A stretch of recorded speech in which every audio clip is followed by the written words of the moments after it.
की तमन्ना अब हमारे दिल में है, देखना है जोर कितना बाजुए कातिल में है। क्या आपका सबूत इतना दमदार है कि बीपीएससी जो है वो मजबूर हो जाएगा पूरी की पूरी परीक्षा रद्द करने के लिए? बीपीएससी तो भ्रष्टाचार में संलिप्त है। बहुत सारे लोग सबूत दिए, लेकिन और इकट्ठा कर रहे हैं कि ज्यादा से ज्यादा सबूत हो, ताकि मजबूती के साथ हम रख सके बात। 17वीं बीपीएससी परीक्षा में बहुत बड़ा खेल हुआ है, इसकी जांच हो, चेयरमैन को बर्खास्त किया जाए, परीक्षा रद्द हो, फिर से री एग्जाम कराया जाए। आंदोलन चलता ही रहेगा, जब तक वो झुकेगा नहीं तब तक छोड़ेंगे नहीं। नमस्कार, हमारा नाम है समरीन और आपने देखना शुरू कर दिया है लाइव सिटीज। देखिए आज 19 तारीख है और आपको मालूम है कि बीते दिन से ही यानी कि 18 तारीख से ही बीपीएससी 17वीं को लेकर के खूब हंगामा हो रहा है और आपको ये भी मालूम है कि अभ्यर्थी एक बार फिर से गर्दनी बाग में जमा हुए हैं और आपको मालूम है कि यहाँ पर अभ्यर्थी लगातार सिर्फ एक ही मांग कर रहे हैं, लगातार कह रहे हैं एक ही नारा, एक ही मांग, सभी सेंटरों पर हो रही एग्जाम। देखिए इस वक्त लाइव सिटीज की टीम भी एक बार फिर से गर्दनी बाग में मौजूद है और यहाँ पर की तस्वीरें क्या कुछ हैं वो हम आपको दिखा रहे हैं। देखिए यहाँ पर छात्र नेता दिलीप भी मौजूद हैं, लोगों से नारा भी लगवा रहे हैं। तो ऐसे में लाइव सिटीज ने भी अभी अभी एक्सक्लूसिव बातचीत की है छात्र नेता दिलीप से। क्या कुछ कह रहे हैं दिलीप, सबसे पहले आप उनको सुनिए। देखिए इस वक्त हमसे बातचीत करने के लिए छात्र नेता दिलीप मौजूद हैं। दिलीप, लगातार आप यहाँ पर नारा लगवा रहे हैं और बड़ी बात आपने कह दी है, आपने साफ साफ कह दिया कि बीपीएससी चेयरमैन। बिल्कुल, बीपीएससी के चेयरमैन ऐसा लगता है कि प्राइवेट कोचिंग शिक्षकों से मिले हुए हैं और उनके इशारे पे काम कर रहे हैं। और जिस तरह का क्वेश्चन का लेवल था और एक प्राइवेट कोचिंग के लेवल के पढ़ाने का था, और टेस्ट सीरीज से बहुत सारा क्वेश्चन मिला, उस कोचिंग शिक्षक बहुरूपीय रंगा सियार के टेस्ट सीरीज से क्वेश्चन मिला है बहुत सारा, वो ये तो बड़ा विषय हो गया, जांच होनी चाहिए। ये 17वीं बीपीएससी परीक्षा में बहुत बड़ा खेल हुआ है, इसकी जांच हो, चेयरमैन को बर्खास्त किया जाए, परीक्षा रद्द हो, फिर से री एग्जाम कराया जाए, पूरे मामले की आर्थिक अपराध इकाई से या सीबीआई से जांच। अच्छा, हम आपको सुन रहे थे और खड़े होकर आपने एक बड़ी बात कह दी है, आपने साफ साफ कह दिया कि मेरे हाथ एक बड़ा सबूत लगा है जिसका खुलासा हम कल करेंगे। ऐसा कौन सा सबूत? देखिए अभी पूरा इकट्ठा हो जाए, रात भर में हम कर लेते हैं, तो कल हम इसका खुलासा करेंगे। आधा अधूरा बात बोलना उचित नहीं होगा, तो कल हम इस बात को यहाँ रखेंगे सबके सामने वो सबूत बिल्कुल कल हम सबके सामने रखेंगे, तो इसलिए अभी हम रात भर में पूरा सबूत इकट्ठा करेंगे।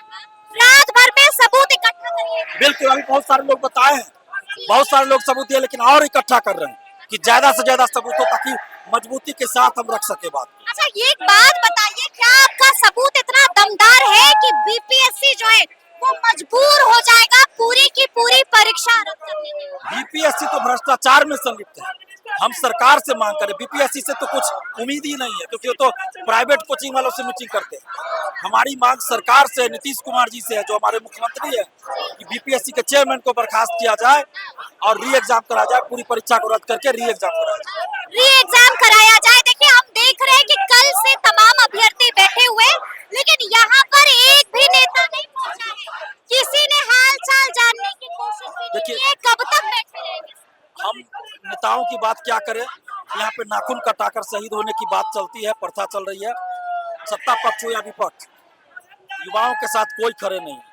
सिर्फ चुनाव आएगा तो कहेंगे कि युवा युवा युवा, चुनाव खत्म, युवा का मुद्दा खत्म। युवा के लिए कोई भी सड़क पे उतर के आंदोलन नहीं करते हैं, न लड़ते हैं। युवाओं को ये लोग वोट बैंक की राजनीति का शिकार बनाते हैं।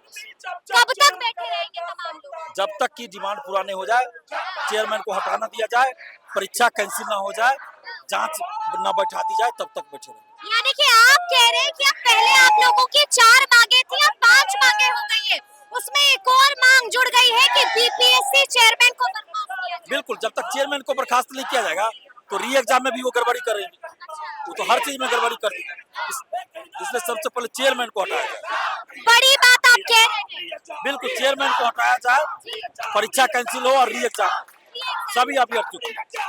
क्वेश्चन कैसे कम गया बापू परीक्षा परिसर में, इसकी जांच हो कि वो क्वेश्चन किसके पास है। जो क्वेश्चन कम गया तो क्वेश्चन गया किसके पास, क्या ये पेपर लीक का मामला है, कोई धांधली सेटिंग या सेंटर मैनेज या कोई कोचिंग माफिया का कुछ है। इस पूरे मामले की जांच हो ताकि सच्चाई सामने आ जाए। ताकि सच्चाई सामने आ जाए। क्या लगता है आपको, आपके पास जो सबूत है, क्या आप इन सबूतों को लेकर मुख्यमंत्री नीतीश कुमार के पास जाएंगे? हम तो जाएंगे मुख्यमंत्री के पास जाएंगे? बिल्कुल जाएंगे, लेकिन मुख्यमंत्री से मिलेंगे तब तो, हमसे मिलना चाहेंगे तब तो हम तो जाएंगे सबूत लेकर, हम हर जगह जाएंगे। अगर मिलना ही नहीं चाहे मुख्यमंत्री नीतीश कुमार आपसे तो फिर आगे क्या?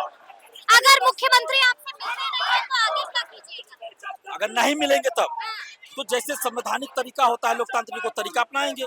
हम लोग जो आंदोलन कर रहे हैं आंदोलन करते रहेंगे, बात मीडिया के माध्यम से पहुंचाएंगे, मुख्यमंत्री सचिवालय में जाके ज्ञापन देंगे, जो तरीका है वो अपनाएंगे। आंदोलन नहीं रुकेगा, आंदोलन चलता रहे जब तक पूरी परीक्षा रद्द नहीं होगी तब तक आंदोलन बिल्कुल, तब तक चलता रहे, चलता रहेगा। यहीं पर बैठे रहेंगे, यहीं पर डटे रहेंगे। बिल्कुल यहीं डटे रहे। देखिए यहाँ पर तो पूरा माहौल आप लोगों ने बना दिया है। हाँ तो मैं माहौल बना दिया है, क्योंकि कहा जाता है जब आयोग गलतियां करेगी तो आवाज उठेगा ही, क्योंकि जब किसी में गलती करेगी तो वो आवाज उठेगा ही। तो हम लोग यहाँ पे सभी लोग जमा हुए हैं और बीपीएससी री एग्जाम लेना पड़ेगा, एकदम लेना पड़ेगा, दबाव बना दीजिएगा, एकदम दबाव बनाना पड़ेगा। आंदोलन चलता ही रहेगा जब तक वो झुकेगा नहीं, तब तक छोड़ेंगे नहीं। कहा भी जाता है सरपरोशी की तमन्ना अब हमारे दिल में है, देखना है जोर कितना बाजुए कातिल में है। देखना है जोर कितना बाजुए कातिल में है। क्या नाम है आपका? मेरा नाम शिशुपाल कुमार हुआ। कब से बैठे हुए हैं? हम कल से ही बैठे हुए हैं यहाँ पे। कल से ही बैठे हुए हैं। हाँ, घर नहीं जाइएगा? घर जब तक आयोग मानती है, एग्जाम को रद्द नहीं पूरा करती है, तब तक हम लोग घर जाने वाले में से नहीं है। घर वालों को क्या बोला है? घर वाले मान जाएंगे, ऐसे अभी तो नहीं जानते घर वाले, लेकिन घर वाले को मना लेंगे कि जब तक आयोग स्टूडेंट पे अन्याय करेगी तब तक हम लोग नहीं आने वाले हैं और यहाँ से जाने वाले नहीं है। यानी कि चोरी छुपे यहाँ पर चोरी छुपे नहीं, घर वाले हम ही लोग पे डिपेंड है, तो उनको पता है कि ये जो डिसीजन लेगा वो सही लेगा और अपने हित में लेगा। लेकिन अभी तक तो बताया नहीं है घर वालों को। घर वालों को बता देंगे, अभी मेरे भैया आके ही गए हैं तो दिक्कत नहीं है। घर वाले हो सकता है मीडिया से उनको पता चल जाए, फोन आएगा कि बेटा क्या कर रही है तुम? क्या कर रहे हैं, तो अपने अधिकार के लिए लड़ रहे हैं। घर वाले से कोई प्रॉब्लम नहीं होगा, उनको पता है कि हम लोग कोई गलत कदम नहीं उठा। लगता है कि आपकी मांगों को सुना जाएगा। यस, हम लोगों की मांगों को जरूर पूरा किया जाएगा। यहाँ पे हम लोग को मांगे को इसलिए पूरा किया जाएगा क्योंकि यहाँ पे इतने सारे लोग हैं, सब लोगों के द्वारा ये पूछा जा रहा है। जैसे कि इसमें गलतियाँ क्या क्या हुई थी कि एक तो 12,000 लोगों को जब वहाँ पे बापू परिसर में एग्जाम दिया जाएगा तो उनका रिजल्ट जो दिया जाएगा और दोनों का मिला के दिया जाएगा, तो किसमें प्रश्न हल्का हो किसमें इजी हो उसमें दिक्कत हो जाएगा, तो नॉर्मलाइजेशन की आवश्यकता यहाँ पे पड़ जाएगी। तो लोगों तो उनको डिसाइड करना पड़ेगा ना, डिसाइड करना पड़ेगा। जी आप बड़ा नारा लगा रहे हैं। क्या नाम है आपका? क्या मैडम? क्या नाम है? मेरा नाम बलवीर शर्मा हुआ। कहाँ से आए हैं? हम दिल्ली से आए हुए हैं। दिल्ली से आए हुए? दिल्ली से आए हैं। हमारी परीक्षा आपने दी थी? मैंने भी दिया था। तो फिर यहाँ क्यों रुके हुए दिल्ली? इसका कारण है मैडम कि हमारा एक ही नारा और एक ही नाम, री एग्जाम री एग्जाम री एग्जाम री एग्जाम। माननीय चेयरमैन जो अंधी बहरी बनकर बैठी हुए हैं, माननीय हमारे बिहार के जो सीएम है, अंधी बहरी जो सरकार है, उनको मैं अपनी आवाज सुनाना चाहता हूँ, सारे मित्रों की आवाज सुनाना चाहता हूँ कि सारे सेंटर का एग्जाम वो कैंसिल करे और फिर से दोबारा परीक्षा ले, साफ सुथरी परीक्षा ले, पेपर का स्टैंडर्ड बढ़ा के रखे, यूपीएससी लेवल का पेपर रखे। और धांधली सेटिंग सीट बेचने वाला जो चल रहा है आज के डेट में, इतने टीचर माफिया है, इतने सेटिंगबाज है, ये सबको कानूनी कार्रवाई करे ईओ से। बिल्कुल। अच्छा, लेकिन एक बात समझ में नहीं आई कि आप यहाँ पर रुके हुए क्यों हैं, दिल्ली क्यों नहीं गए अब तक? मैं इसलिए रुका हुआ हूँ मैडम कि हमने काफी मेहनत से यहाँ पे तैयारी की है और यहाँ जो एग्जाम का पेपर लीक हो गया है, एग्जाम का पेपर लीक हो गया है, तो पेपर लीक हुआ है। आप आयोग से यूपीएससी ने साफ-साफ कह दिया कि यूपीएससी अपनी आवाज को हम लोग दबा के हम लोग को गुमराह करना चाहती है। अगर आपको सच्चाई पता करना है तो बीपीएससी को कहिए कि बापू सभागार में जितने भी एग्जाम हॉल था उस सभी हॉल का सीसीटीवी वाला कैमरा है, वो पूरा पब्लिसिटी में लाए, आपको सारी सच्चाई समझ में आ जाएगा। कई स्टूडेंट को यहाँ पेपर नहीं मिला, पेपर लीक हो गया। बच्चे जब वहाँ यानी कि गड़बड़ी हुई है। बहुत ज्यादा गड़बड़ी हुई है। आप लोग डरे हुए हैं। बिल्कुल डटे हुए हैं। हम लोग तब तक यहाँ पे रहेंगे जब तक कि हमारी मांग को वो मान न ले। तो सुना आपने क्या कुछ कहा है छात्र नेता दिलीप ने, बड़ी बात कह दी है और साफ साफ कह दिया है कि 20 दिसंबर को यानी कि कल बड़ा खुलासा होने जा रहा है, बड़े पर्दे से राज उठने जा रहा है और बड़ा खुलासा कल करने जा रहे हैं बीपीएससी 17वीं को लेकर के छात्र नेता दिलीप। तो अब देखना होगा कि आगे आगे क्या कुछ होता है। तो फिर ये पूरी बातचीत आपको कैसी लगी है, कमेंट करके हमें जरूर बताइएगा।